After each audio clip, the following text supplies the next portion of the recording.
मुझे ऐसे हो रहा था कि कहाँ मुँह छुपाऊँ। तो मुझे याद है उस डायरेक्टर ने मुझे बोला था, "आता ना एक सॉरीचा इथे बॅच लावून घे." तो माय गॉड! मुझे ऐसे हुआ था ना दूसरे दिन जैसे रात को पैकअप हुआ ना, मुझे ऐसे कर लग रहा था कि सुबह सब उठने से पहले मैं यहाँ से भाग जाऊँ। हमारी सीमा फ़िल्म नहीं बन सकती है। हर किसी का रिस्पेक्ट करना बहुत ज़रूरी है, मुझे इस फ़िल्म ने वो सिखाया। अभी मैं भारत पैविलियन में आई हूँ, तो यहाँ के आधे लोगों को आधे लोग मुझसे मराठी में बात करने की कोशिश कर रहे हैं। मराठी क्यों, कुछ लोग तो मुझे मालवनी भी बोलने की कोशिश कर रहे हैं, तो ये बहुत बड़ी बात है। नमस्कार, मैं छाया कदम, आप मुझे देख रहे हो ब्रूट पे। Hello Chhaya. Hi. Last year जब आपकी film all we imagine as light को ग्रैंड प्री मिला था, उसके बाद क्या फील हो रहा था उस टाइम, क्या दिमाग में चल रहा था? अ, जो कुछ फ़ील हो रहा था वो सब आपने देखा है।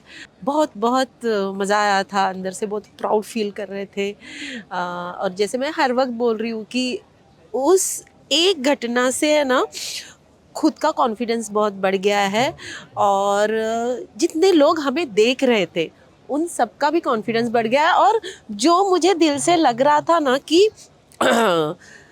इस वक्त मैं आई थी, मैंने लास्ट टाइम बोला था कि इस साल मैं आई हूँ, बस मुझे देखना है कि मेरे पीछे से और हमारे लोग जो थिएटर से काम कर रहे हैं या फिर कई सालों से बहुत ईमानदारी से अपना काम कर रहे हैं, वो सब अपने लोग यहाँ पर मेरे पीछे से आए। तो इस वक्त वो मुझे दिख रहा है कि कोई केरला से, कोई हैदराबाद से, कोई बैंगलोर से, इतने सारे लोग मुझे यहाँ मिल रहे हैं ना, तो मुझे बहुत मज़ा आ रहा है। आपकी रेड कारपेट वाली वीडियो वायरल हुई थी ना, आप लोगों ने सबने डांस किया था, तो वो मोमेंट क्या था, मतलब वो कैसे स्टार्ट हुआ, उसके बारे में बताइए। आह, वो मोमेंट आज भी, अभी 2-3 दिन से मैं उस रास्ते से जब गुजर रही हूँ ना, तो मुझे वो दिन याद आ रहा है। सच बताती हूँ, कुछ प्लान नहीं था, बस जैसे हमें बताया गया था कि ऐसी गाड़ियाँ आएंगी, उसमें बैठ के आपको जाना है, और बहुत स्ट्रिक्टली वहाँ जाने के बाद आपको बस ऐसे ऐसे ऐसे ऐसे पोज देने हैं, ज़्यादा टाइम नहीं लेना है। ऐसे बताया गया था, तो हमारे दिमाग में वही था। लेकिन पता नहीं वहाँ जाने के बाद मैंने बताया ना कि जैसे गाड़ियाँ रुकी और वहाँ पर हमें हमारा मेरा मराठी गाना सुनाई दिया। गुलाबी साड़ी यानी वो जो गाना है ना, तो वो सुनते ही पूरा टेंशन ख़त्म हो गया। और मैंने पायल को बोला, पायल मराठी गाने लगले। और वो एक होता ही है ना कि वो अपने आप थोड़ा गाड़ी से उतरने के बाद ऐसे ऐसे ऐसे ऐसे शुरू हो गया, और पता नहीं कब हम नाचने लगे और फिर हमारे साथ सब नाचने लगे। मुझे याद है कि फोटोग्राफर्स भी फोटो निकालते समय वो नाच रहे थे, तो बुड़बक होने पे गर्व करना ई शर्म का बात है। लास्ट ईयर कैन के बाद लाइफ में क्या चेंज आया है? लास्ट ईयर कांस के बाद चेंज ये आया है, वैसे तो साल भर इंटरव्यूज़ दे रही हूँ, लेकिन मैं बहुत खुश हूँ ना कि जितने लोग मुझे फ़ोन कर रहे हैं उन सबको है ना ऐसा लगने लगा है कि यार कुछ तो अलग करते हैं, अगली टाइम हमारी भी फिल्म कांस जानी चाहिए, हमारी भी शॉर्ट फिल्म कांस में सिलेक्ट होनी चाहिए। ये सबसे बड़ी बात है मेरे लिए। इस साल कैन का बताइए, आप यहाँ पर हैं, कौन सी फिल्म है, क्या कर रही हैं आप? यस, इस साल मैं आई हूँ हमारे महाराष्ट्र सरकार से है ना 4 फिल्में, मराठी फिल्में यहाँ भेजते हैं फिल्म बाज़ार के लिए। मार्चे डू फिल्म, तो उसके लिए 4 फिल्में चुनी जाती है, और हमें आके अपनी फ़िल्म प्रमोट करनी है। सो उसमें से एक फ़िल्म मेरी है। वैसे चारों फिल्में मेरी है क्योंकि एक तो मराठी फिल्में हैं और हम सब है ना एक फैमिली जैसे ही है। इंडस्ट्री वैसे बहुत छोटी है तो हम एक दूसरे को पहचानते हैं। अभी डायरेक्टर दोस्त है, उसमें काम करने वाले एक्टर दोस्त है, तो चारों फिल्में मेरी है। लेकिन जिस फिल्म में मैंने काम किया है उस फिल्म का नाम है स्नो फ्लावर। और स्नो फ्लावर ये फिल्म, इस फिल्म की कहानी कोकण से शुरू होती है, जहाँ से मैं हूँ। कोकण से शुरू होती है और साइबेरिया में ख़त्म होती है। तो बहुत इंटरेस्टिंग कहानी है। यानी होता है ना कि लाल मिट्टी से शुरू होती है कहानी और बर्फ़ में जाके ख़त्म होती है। मेरे लिए इस फिल्म में हर एक किरदार वैसे चैलेंजिंग होता ही है क्योंकि मेरा कहना है कि कोई भी किरदार सेम नहीं होता। बहुत जन बोल यानी पहले होता था ना कि अरे मैं बहुत सारे रोल आई के करती हूँ, तो मुझे ऐसे होता था कि हाँ आई करती हूँ, लेकिन कोई भी आई सेम नहीं होती है। मेरी आई आपकी आई जैसी नहीं होगी, आपकी आई उनके आई जैसी नहीं होगी। रोल भी चैलेंजिंग था और मेरे लिए ज़्यादा चैलेंजिंग ये था ना कि -14 कभी कभी तो -4 में भी हमने काम किया है, लेकिन मज़ा आया। और मुझे लगता है हर किसी एक्टर ने ये हर किसी एक्टर के साथ ये हुआ होगा कि कुछ भी तकलीफ़ हो, यानी फिज़िकली या हम कुछ टेंशन में होते हैं पर्सनल लाइफ में को लेके, लेकिन जब अपना काम शुरू होता है ना तो ये सब चीज़ें एक साइड हट जाती है। जैसे मुझे हुआ कि इतनी ठंड में मुझे एक भी बार ऐसे नहीं हुआ कि अरे यार बहुत तकलीफ़ हो रही है। जैसे ऐसे में तो एसी में मेरा नाक बहना शुरू हो जाता है। तो ये एक जादू है अपने काम की। थोड़ा सा पीछे जाएंगे, थोड़ा नहीं काफ़ी। आपके करियर की शुरुआत कैसे हुई थी, एक्टिंग की शुरुआत कैसे हुई थी? मेरे करियर की शुरुआत अ, फिर से वही इंटरव्यूज़ मैं सवाल के जवाब देने वाली हूँ, लेकिन यस शुरुआत वैसे स्कूल में मैं गैदरिंग में वगैरह करते हैं ना, नाटक में काम, डांस वगैरह वो सब करती थी। लेकिन कभी नहीं सोचा था कि कुछ फ़िल्मों में वगैरह काम करूँगी। लेकिन हाँ 2001 में ऐसी कुछ लाइफ में कुछ बदलाव आ गए। मेरा जैसे भाई और मेरे पिताजी अचानक मुझे छोड़ के चले गए, तो उस वक़्त है ना मैं पूरी तरह से हार गई थी ज़िंदगी से। कुछ नहीं करना था मुझे, लिटरली कुछ नहीं करना था। लेकिन वो होता है ना कि थोड़े दिन के बाद ऐसे हुआ कि नहीं, ऐसे नहीं होना चाहिए, लाइफ में आगे बढ़ते रहना चाहिए। तो उस वक़्त मैं ढूँढ रही थी कि इसमें से मैं कैसे निकलूँ। और उसी वक़्त मैंने कुछ पेपर में ऐड देखा कि एक वर्कशॉप था, प्राध्यापक वामन केंद्रे का एक एक्टिंग वर्कशॉप था। तो मैंने सोचा कि ये वर्कशॉप कर लेते हैं। बहुत सी चीज़ें थी कि इस वर्कशॉप की वजह से मैं घर से बाहर निकलूँ, नए लोगों से मिलूँ और कुछ नया सीखने की कोशिश करूँ।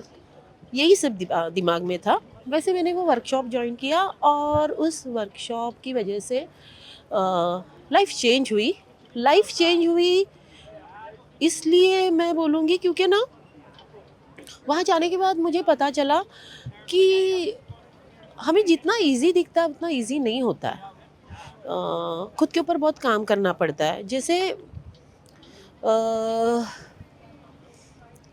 मैं हाउसिंग बोर्ड में रहती हूँ, मैं कोंकण से हूँ, तो ना मेरी भाषा गलत नहीं बोल सकती हूँ, लेकिन है ना कुछ कुछ चीज़ें होती हैं। जैसे मैं बोलती थी अगर कोलगेट है तो मैं बोलती थी कॉलगेट। तो तो मुझे वहाँ जाने के बाद ये पता चला ना कि आपको अपनी भाषा के ऊपर काम करना है, आपके बॉडी के ऊपर काम करना है। आपको है ना सब लोगों को सुनने की आदत चाहिए, सब लोगों को देखने की आदत चाहिए, हर किसी को रिस्पेक्ट देना आना चाहिए। और फ़िल्म या नाटक किसी एक का नहीं है, वो है ना एक पूरी फैमिली का है। तो जैसे मैं बोलती हूँ ना कि ऐसे नहीं होना चाहिए कि बस मैं करूँ सो सब कुछ। तो ना एक नाटक और फिल्म आपको ये भी सिखाता है ना कि आपको एक दूसरे से जुड़ के रहना चाहिए। तो ये सब ना उस वर्कशॉप में मुझे बहुत सीखने को मिला, और फिर उस वर्कशॉप के बाद ऐसे हुआ कि यस यार, मज़ा आ रहा है ये काम करने में। और फिर एक-एक चीज़ें होती गई। वो बहुत ईज़ी नहीं था क्योंकि मैंने 2001 में वर्कशॉप किया था, उसके बाद 2006 में मैंने पहला नाटक किया। तो आपकी पहला ऑडिशन क्या था और कौन सी फिल्म थी, शो था, कैसे क्या क्या हुआ, उसकी जर्नी क्या थी? वैसे ना मुझे लगता है मेरा सबसे पहला ऑडिशन मैंने जब ये वर्कशॉप करना है सोचा ना, तभी का है, क्योंकि मुझे क्या लगा था कि बस जाना है और नाम नाम लिख देंगे और हो गया। लेकिन नहीं, वहाँ जाने के बाद पता चला मुझे कि उसमें भी सिलेक्शन था कि आपको एक गाना गा के दिखाना है, आपको थोड़ा डांस करके दिखाना है, और छोटा-सा कुछ तो एक ऐसे स्किट एक्टिंग टाइप ऐसा कुछ करके दिखाना है। तो तभी मुझे ऐसे हुआ कि अरे बाप रे! ये भी करना है। मैं सच बताती हूँ कि दादर में गई थी मैं, और दूसरे दिन मुझे आना था ये सब ऑडिशन करने के लिए। सो मैं दादर से घर पे आई और घर से वापस दूसरे दिन जाने तक मुझे एक भी गाना याद नहीं आ रहा था कि अरे यार, मैं कौन-सा गाना गाऊँ, मैं क्या डांस करके दिखाऊँ। लेकिन यस, मेरा वो ऑडिशन पहला। कौन सा गाना गाया? आह, मुझे लगता है ना अ, मैंने शायद ना ये गाया था, मुझे ना मराठी में अशोक हांडे करके है, मैं बचपन में ना उनका महाराष्ट्र की लोकधारा बहुत देखती थी, तो उसमें का वो गाना था। उसमें मालवनी मिक्स है थोड़ा, वो मैं गा के दिखाऊँ? वो ऐसे गाना था। अगो गंगू गो गंगू, अगो अगो गंगू काय तुका सांगू, अगो अगो गंगू काय तुका सांगू, घोवान माका मारल्यान गो, मर मर मरेस तो झडल्यान गो, घोवान माका मारल्यान गो, मर मर मरेस तो झडल्यान गो, दोस्ता संग जाता पावशेर घेता, झटको येता आणि मटको खेळता, आज नाही ह्याचो मटको इलो, आज नाही ह्याचो मटको इलो, घरचो मटको फडल्यान गो, मर मर मर असतो झडल्यान गो। ये गाना था। Yes. थैंक यू गाने के लिए। फिर आपने कौन सा रोल अभी तक आपको कौन सा रोल सबसे चैलेंजिंग लगा है? अ, मैं ना सच बताऊँ किसी एक रोल के बारे में नहीं बता पाऊँगी, क्योंकि हर एक रोल चैलेंजिंग होता है। इसलिए क्योंकि मैं कोशिश करती हूँ ना कि इससे पहले जो काम किया हुआ है, जो रोल किया हुआ ना, उसमें का कुछ नए वाले रोल में नहीं दिखाई देना चाहिए, और वो उसका बहुत डर होता है मुझे। तो मैं कोशिश भी करती हूँ कि कुछ चाल ढाल या उसकी सोच या उसका दिखना या नया ढूँढने की कोशिश करती हूँ, इसलिए मुझे हर एक रोल थोड़ा चैलेंजिंग ही लगता है। तो लेकिन कभी-कभी वर्क होता है, कभी-कभी नहीं वर्क होता है। इमोशनली इंटेंस रोल्स में आप खुद को कैसे प्रोटेक्ट करती हैं कि उसमें ज़्यादा ढल ना जाएं? वो कैसे रखती हैं आप? Yes, yes. हाँ। लेकिन वही तो एक्टर का जादू बोल सकते हैं ना, कि आपको ऑन ऑफ होना चाहिए, नहीं तो फिर बस कुछ नहीं कर पाएंगे। अब अगर इमोशनल सीन है, मुझे रोना है, और मैं बस कट बोलने के बाद भी रोती ही रहूँ, नहीं नहीं मुझे वो याद आया, तो नहीं हो सकता है ना। तो वही है ना, इसीलिए तो कुछ वर्कशॉप करने होते हैं, कुछ सीनियर्स का काम देखना होता है, तो उससे वो हो जाता है। हाँ, कभी-कभी तकलीफ़ होती है, लेकिन मैं कोशिश करती हूँ कि वो तकलीफ़ काम के वक़्त ना हो। हाँ, बाद में पैकअप के बाद ऐसे होता है कि अरे मुझे थोड़ा इमोशनली मैं थोड़ा मुझे बहुत दुख हो रहा था या बुरा लग रहा था, लेकिन वो बाद में। कभी ऐसा लगा है कि कोई कैरेक्टर आप घर लेकर गई हो, उसके बारे में सोचा हो? हर एक कैरेक्टर, क्योंकि ना शूट के बाद क्या, जब हम वर्कशॉप करते हैं रीडिंग के बाद भी ना उस कैरेक्टर के बारे में बातें करते हैं, डायरेक्टर से सुनती हूँ कि डायरेक्टर को क्या चाहिए। और वो होने के बाद जब मैं घर पे आती हूँ, इवन पैकअप के बाद घर पे आती हूँ ना, तो फिर पूरे दिन क्या किया है, कौन से सीन में क्या होना चाहिए था, क्या नहीं मुझसे हुआ, वो सब मैं थोड़ा सोने से पहले दिमाग में लाती हूँ, सोचती हूँ। अभी जो हुआ है उसको कुछ कर नहीं सकते, लेकिन अरे यार नहीं, कल ये गलती नहीं होनी चाहिए। सो हर एक कैरेक्टर मैं आते समय घर पे लेके आती हूँ। और मेरी एक बात है कि पूरा पैकअप के बाद भी मैं मेरा कैरेक्टर खुद के साथ रखती हूँ। मैं हर पैकअप के बाद जब पूरी फिल्म ख़त्म हो जाती है, उस कैरेक्टर की कुछ एक चीज़ मैं लेके आती हूँ घर पे। उसमें कभी ऐसा होता है कि कुछ बहुत ही इमोशनल हो गया या फिर बहुत ही इंटेंस सीन हो गया और फिर आपको बहुत दिन टाइम लगा उससे निकलने में, ऐसा कभी कोई एक्सपीरियंस हुआ है? हाँ, मैं वही है ना कि लकीली ना मेरे हिस्से में कैरेक्टर्स ऐसे बहुत सारे आए कि वो मुझे नहीं छोड़ते। और मैं हर वक्त बोलती हूँ ना कि ये कैरेक्टर्स मेरी हिम्मत बढ़ाते हैं पर्सनल लाइफ में भी। और मुझे लगता है ये सिर्फ मेरा कहना नहीं होगा, जो कोई ये इंटरव्यूज़ देखेंगे हर किसी को ये याद आएगा कि पर्सनल लाइफ में आपको बहुत हेल्प होती है जब आप डाउन होते हो। तो अगर आपने मेरी कुछ फिल्में देखी होगी तो वो होता है ना कि जैसे मैंने न्यूड नाम की फ़िल्म की थी, उसमें वो बोलती है चंद्रा का कि वो उसके साथ जो यमुना आई हुई है उसका डर भगाने के लिए उसको सिखाती है कि अगर कोई तुम्हें बोले ना हाँ अरे ऐसे किया, तो तू हम लोग भी जवाब देना का रे, यानी कि आप डरोगे तो दुनिया डराएगी। तो आप अगर आवाज़ चढ़ाओगे ना तो सामने वाला शांत होगा। तो ये कभी कभी ना ऐसे होता है पर्सनल लाइफ में, हमें यूज़ होता है। फिर अभी जैसे लापता लेडीज़ का है कि उस कैरेक्टर ने तो मंजू माही ने इतने लोगों की हिम्मत बढ़ाई है। मुझे लोग मिलते हैं बोलते हैं अरे मंजू माही, यानी सिर्फ लेडीज़ नहीं, हाँ मुझे लड़के भी मिलते हैं जो अकेले रह रहे हैं, जो बहुत स्ट्रगल कर रहे हैं। तो वो लोग मिलके बोलते हैं कि अरे मंजू माही ने बहुत हिम्मत बढ़ाई, तो मंजू माही ने मेरी भी हिम्मत बढ़ाई है।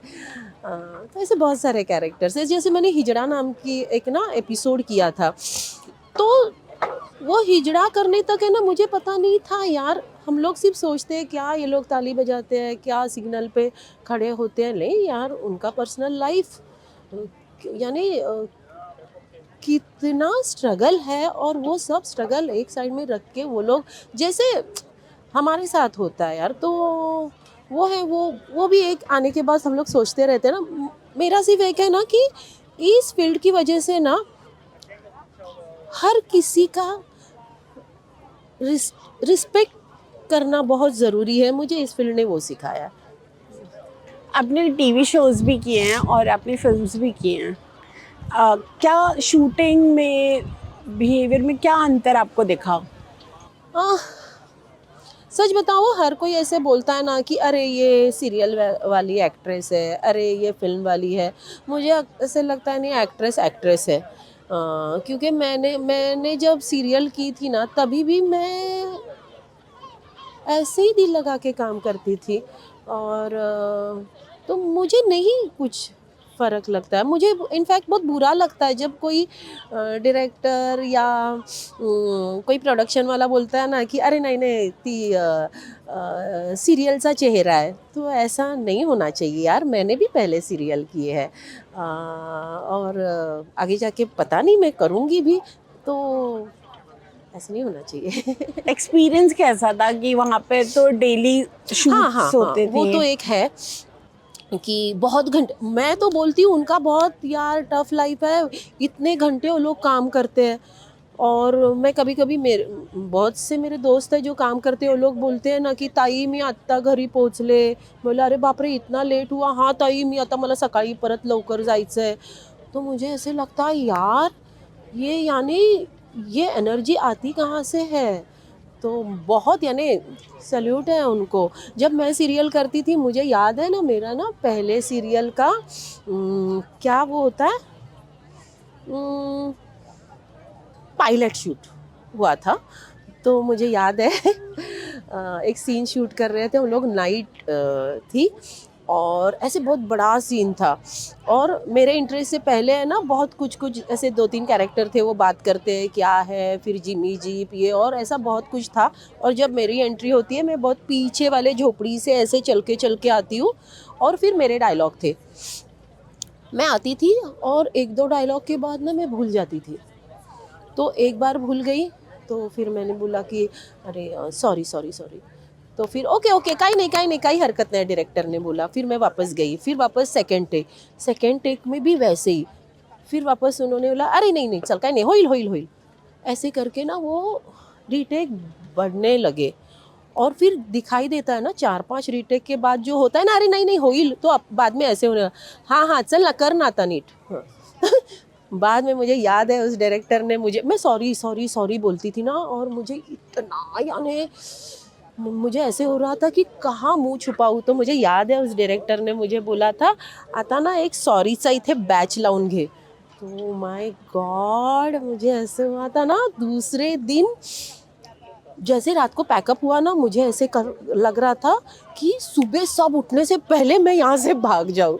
लेकिन यस वही है ना कि वो आपका कॉन्फिडेंस वही से बढ़ता है. और मुझे लगता है ना आपके लाइफ में ऐसे लोग चाहिए कि ये तुझे नहीं आ रहा है, इससे बेहतर हो सकता है, तुझे क्या लगता है तू बहुत बड़ी एक्ट्रेस है, ऐसे बोलने वाले लोग भी चाहिए. और मेरे लाइफ में बहुत है ऐसे लोग.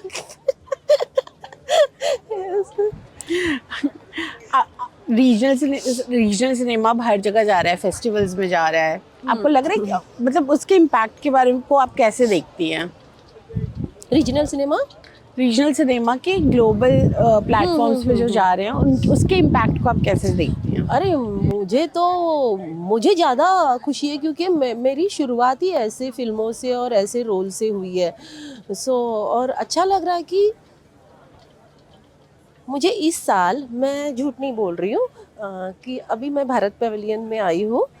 तो यहाँ के आधे लोग मुझसे मराठी में बात करने की कोशिश कर रहे हैं. मराठी क्यों कुछ लोग तो मुझे मालवनी भी बोलने की कोशिश कर रहे हैं. तो ये बहुत बड़ी बात है और मुझे लगता है ना कि अपनी मिट्टी की कहानियों में एक अलग ही है ना प्यार है, ताकत है. तो और अपने यहाँ के जो एक्टर हैं उनमें इतनी ताकत है. अगर ऐसी कहानियाँ आती हैं ना तो यार बहुत से थिएटर के एक्टर और है ना कमाल का काम करते हैं. हम कहाँ से कहाँ पहुँच जाएंगे. ऑलरेडी हम लोग हैं और कहाँ से पहुँच जाएंगे. बस लास्ट 3 क्वेश्चंस हैं. आज के टाइम में लीड एक्टर्स और कैरेक्टर एक्टर्स के बीच इंडस्ट्री का नज़रिया आप कैसे देखती हैं? मुझे लगता है अभी वो नहीं रहा है लीड कैरेक्टर या फिर क्या सपोर्टिंग कैरेक्टर. मुझे ऐसे लगता है कि यार सपोर्टिंग कैरेक्टर होगा नहीं तो आपकी फिल्म ही नहीं बनेगी. मेरी तो शुरुआत ही ऐसे कैरेक्टर से हुई है. और वही है कि हमारी सिनेमा फिल्म नहीं बन सकती है. आपके लिए सक्सेस का क्या मतलब है? सक्सेस का मतलब मुझे ऐसे लगता है कि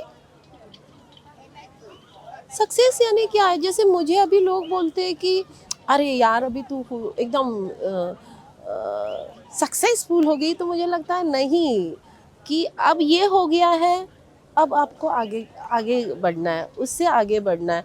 मुझे लगता है एक बार अगर आपको लग गया कि आप सक्सेसफुल हो गए या आपको आ गया तो फिर बातें ख़त्म हो जाती है. फिर आपके पास करने के लिए कुछ नहीं बचता है. सो यस सीखते रहो, करते रहो, और बस आगे बढ़ते रहो। थैंक यू सो मच छाया जी हमसे बात करने के लिए। Thank you.